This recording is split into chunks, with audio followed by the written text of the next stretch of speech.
अस्सलामुअलैकुम दोस्तों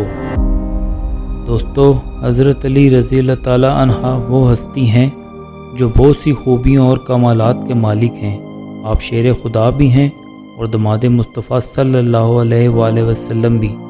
दोस्तों हज़रत अली रज़ी अल्लाह ताला अन्हा हज़ूर सल्लल्लाहु अलैहि वसल्लम के चहीते चचा अबू तालिब के बेटे हैं और बचपन से ही हज़ूर सल्लल्लाहु अलैहि वसल्लम के ज़ेर साया रहे। आप रज़ी अल्लाह ताला अन्हा ने 8 साल की उम्र में ही इस्लाम कबूल कर लिया था। आप सल्लल्लाहु अलैहि वसल्लम ने फरमाया, मैं इल्म का शहर हूँ, अली इसका दरवाज़ा है। तो आज मैं आपको हज़रत अली रज़ी अल्लाह ताला अन्हा की ज़हानत का एक वाक़या सुनाता हूँ, जिसे सुनकर आपके मुँह से बेसाख्ता सुबहान अल्लाह निकलेगा। तो चलिए शुरू करते हैं, लेकिन इससे पहले चैनल को लाइक, शेयर और सब्सक्राइब ज़रूर करें। शुक्रिया। दोस्तों एक बार हज़रत अली मस्जिद में नमाज़ पढ़ने गए तो देखा एक शख्स ज़ारो कतार रो रहा है। हज़रत अली ने पूछा, क्या वजह है ये नौजवान? तो उसने बताया, ए अमीरुल मोमिनीन, मेरे वालिद एक ताजर थे और अक्सर तिजारत की गर्ज से बाहर ही रहते थे। इस बार भी कुछ लोगों के साथ वो तिजारत पर गए लेकिन वापस नहीं आ सके। अब उनके साथ जो लोग गए वो कहते हैं उनका रास्ते में इंतकाल हो गया था। हमने उनका जनाजा पढ़ाकर वहीं दफन कर दिया और जब मैंने पूछा उनका माल असबाब किधर है तो ये लोग कहते हैं उनके पास तो कुछ न था, जबकि ऐसा नहीं हो सकता। वो तिजारत करते थे, उनके पास काफ़ी माल असबाब रहता था। तो आप रज़ी अल्लाह ताला अन्हा ने कहा, तुमने काजी के पास गए थे? उसने कहा, जी हजूर, लेकिन उसने इन सब के हक़ में फ़ैसला किया। आप रज़ी अल्लाह ताला अन्हा कुछ लोगों को साथ लेकर इस काजी के पास गए। आपने कैसे फ़ैसला किया इस केस का? उसने कहा, जनाब, इस लड़के के पास कोई गवाह नहीं था और मैंने इन सब से फिर अल्लाह की कस्में उठवाईं और फिर उनके हक़ में फ़ैसला किया।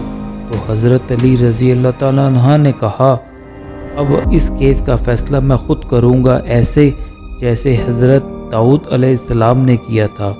चुनांचे आप रज़ी अल्लाह ताला अन्हा ने इन लोगों को बुलवाया और इनसे कहा, जो कुछ तुमने किया मैं इससे बेशक वाकिफ़ हूँ, मुझे सब कुछ पता है।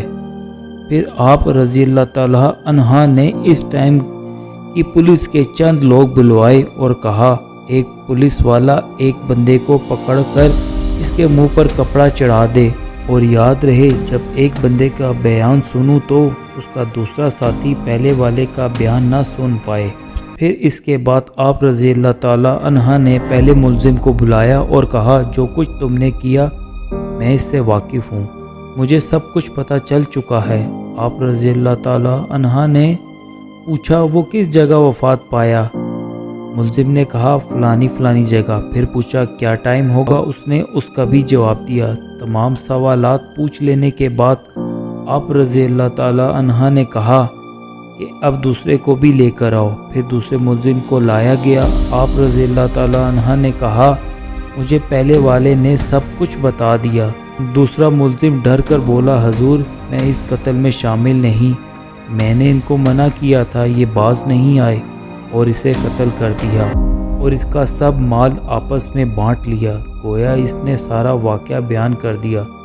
इसके बाद बारी बारी सब आते गए और ऐसे ही अपने जुर्म का इकरार करते रहे और फिर इनको सज़ा सुना दी गई। फिर इसी भीड़ में से एक शख्स ने पूछा, ए अमीरुल मोमिनीन, आपने कहा था इस केस का फ़ैसला मैं ऐसे करूँगा जैसे अल्लाह के नबी हज़रत दाऊद अलैहिस्सलाम ने किया था, हम इस बात का मतलब नहीं समझे। फिर आप रज़ी अल्लाह ताला अन्हा ने बताया, अल्लाह के नबी हज़रत दाऊद अलैहिस्सलाम एक दफ़ा कहीं जा रहे थे तो कुछ बच्चे खेल रहे थे और एक बच्चे को छेड़ रहे थे। वो बच्चा रो रहा था। आप अलैहिस्सलाम ने पूछा, क्या कह रहे हैं? तो इसने बताया, मेरा नाम मातुद्दीन है, ये मुझे मातुद्दीन कह कहकर बार बार छेड़ रहे हैं। आप अलैहिस्सलाम बहुत हैरान हुई, ये कैसा नाम है? मातुद्दीन का मतलब नाउज़ बिल्ला दीन का मर जाना है। वो इस बच्चे के साथ उसके घर गए और दरवाज़ा खड़काया। ادھر سے ایک عورت آئی۔ آپ علیہ السلام نے پوچھا اس بچے کا باپ کہاں ہے؟ اس نے کہا وہ وفات پا گئے ہیں۔ آپ علیہ السلام نے پوچھا کیسے وفات پائی؟ تو اس عورت نے بتایا کہ وہ ایک تجارت پر نکلے لیکن پھر ان کا راستے میں انتقال ہو گیا۔ وہ لوگ واپس آئے تو انہوں نے مجھے سارا واقعہ سنایا اور کہا تمہارے میاں نے تمہارے لیے نصیحت کی تھی جو بچہ بھی ہوگا میرے گھر اس کا نام ماتو الدین رکھنا، کیونکہ وہ تجارت پر نکلا تھا تو اس کی بیوی حمل سے تھی۔ چنانچہ ایسا ہی ہوا، اس کے گھر بیٹا پیدا ہوا، اس کا نام ماتو الدین رکھا گیا۔ آپ علیہ السلام نے کہا وہ لوگ زندہ ہیں جو آپ کے خاوند کے ساتھ گئے تھے؟ اس عورت نے جواب دیا جی ہاں۔ آپ نے ان سب کو پکڑوایا اور ان سب سے ایسے ہی پوچھ تاچھ کی تو سارا معاملہ ایسے ہی سامنے آ گیا اور ان لوگوں کو سزائیں دی گئیں۔ آپ علیہ السلام نے اس بچے کا نام عاش الدین رکھا، یعنی دین کا زندہ ہونا۔ اس طرح حضرت علی رضی اللہ تعالیٰ عنہ نے اس کیس کا فیصلہ حضرت داؤد علیہ السلام کی طرح کر کے ایک یتیم کو اس کا حق دلوایا۔ دوستو، آپ ایسے ہی اسلامی ویڈیو دیکھنا چاہتے ہیں تو ہمارے چینل کو لائک، شیئر اور سبسکرائب ضرور کریں اور بیل آئیکن کو ضرور دبائیں۔ شکریہ۔